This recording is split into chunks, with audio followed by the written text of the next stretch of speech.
sebuah muatan titik Q1 plus 8 nano kolom. N ini nano ya. Nano itu sama dengan 10 pangkat negatif 9.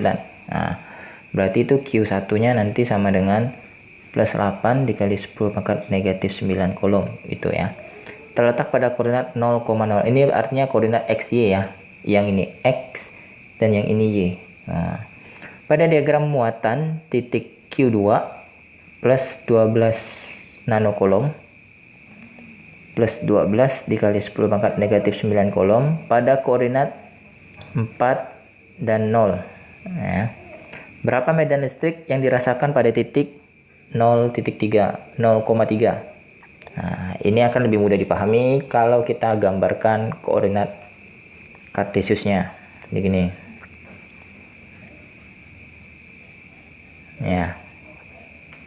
Yang pertama itu ada muatan Q1 ya. Q1 di 0,0 di sini ya. 0,0 ini Q1.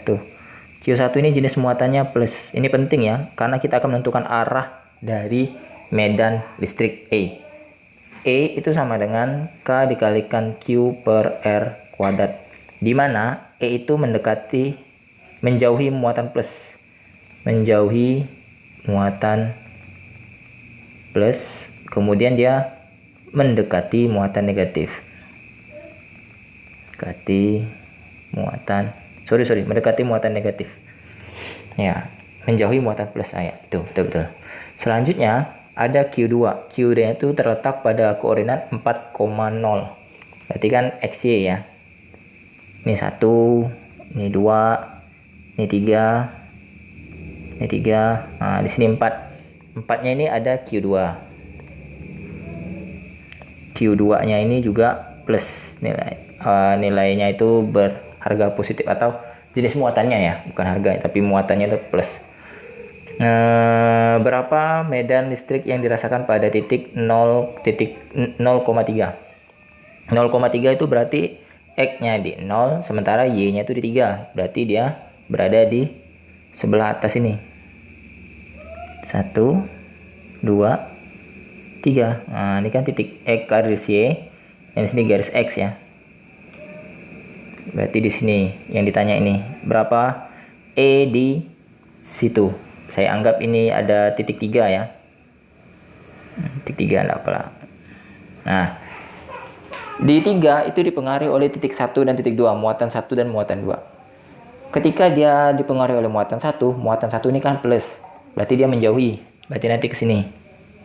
Ke atas ini. Ini E31. E akibat muatan 1 ya. Nah, selanjutnya Q2-nya ini positif, berarti dia juga menjauhi. Berarti dia nanti ke nyerong ke sana. Nah, ini saya gambarkan garis putus-putus ya. Ini warna ungu aja lah. Net. Ketiga. Pantasan kok dekat amat ya. Keempat ya. Set. Nah, ini aja lah. Ini ada E32.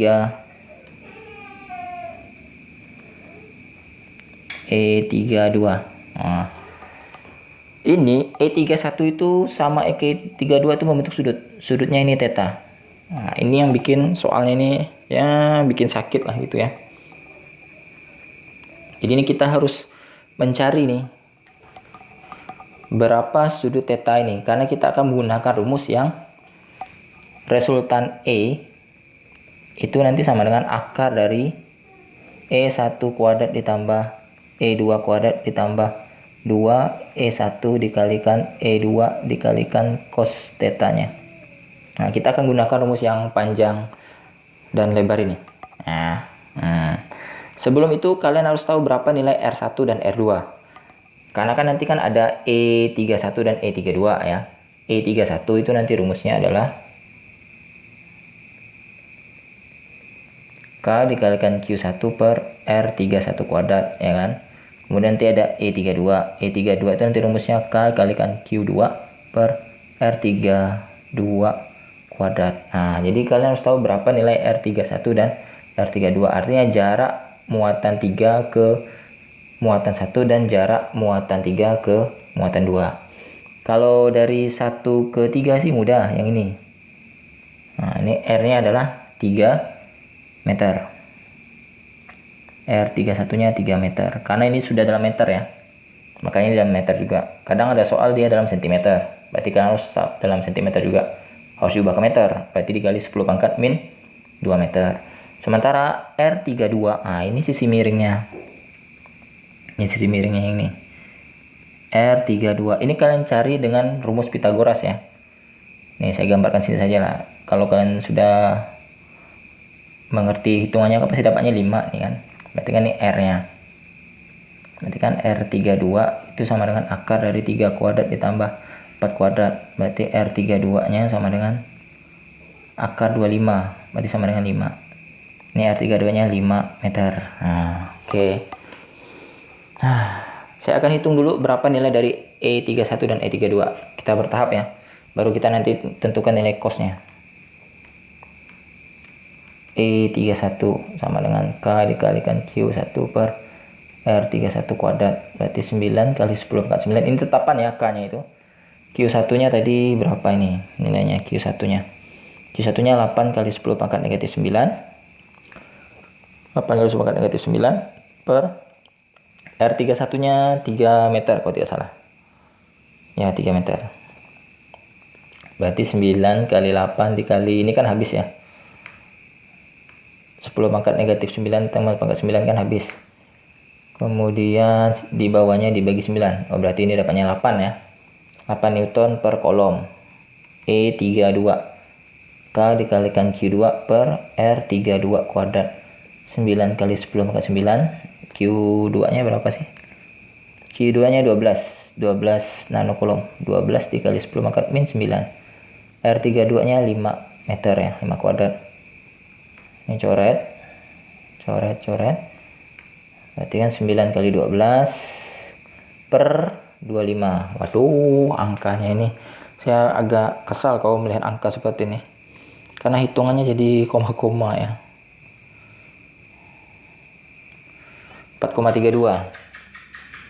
4,32 Newton per kolom. Nah, sekarang saya akan tentukan sudut tetanya. Perhatikan segitiga yang warna ungu nih ya.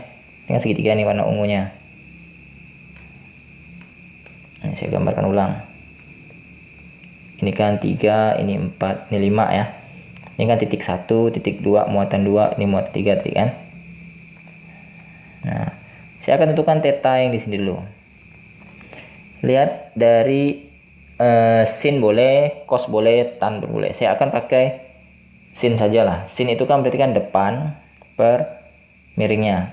Garis depannya theta itu adalah 4. Berarti kan sin theta itu sama dengan 4/5. Berarti anti sin dari 4/5 itu berapa derajat? Atau ini sama juga dengan anti sin dari 0,8 itu sama dengan 53 derajat ya. Berarti tetanya ini adalah 53. Ini sama dengan theta yang di sana karena dia berseberangan. Nih. Mana ya? Pakai garis merah aja deh. Nih kan gini tadi garisnya. Ini kan tetanya yang ini. Ya kan?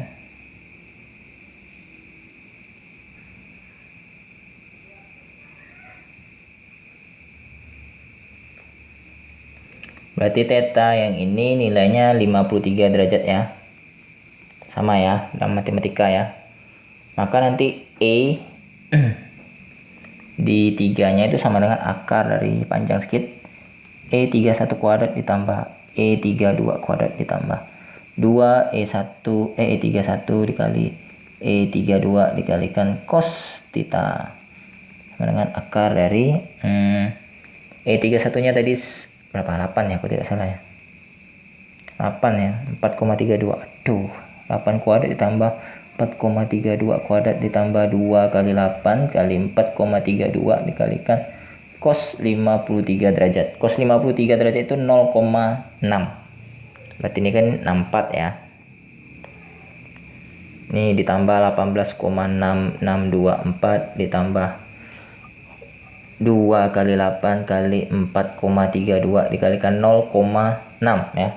Ingat cos 53 itu kita pakai 0,6 sajalah.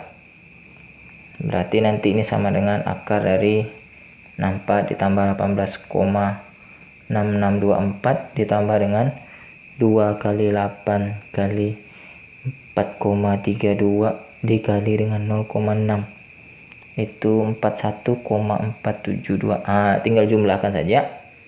Ini angkanya emang menyebalkan ya. 18,6624 berarti akar dari 124,1344. Aduh, sakitnya. Berarti jawabannya ini 11,14 Newton per kolom. Nah, ini dia resultan dari medan listrik yang berada pada titik 0,4. 0,4 kata dia. 0,3. Nah, 0,3 ya. Oke, sekian pembahasannya. Semoga mudah dipahami dan mengerti ya. Ini coba dicek-cek ulang aja perhitungannya. Ya, maklum ya. Saya juga manusia biasa. Juga ada salahnya kadang. Lagi pula ini juga saya ngerjakan soalnya ini dalam keadaan setengah sadar kadang. Oke. Jadi mohon maaf jika ada kesalahan dan keliruan dan terima kasih atas koreksi-koreksi yang selalu diberikan ya. Akhir kata sampai berjumpa di video-video berikutnya. Terima kasih. Dadah. Pusing pala.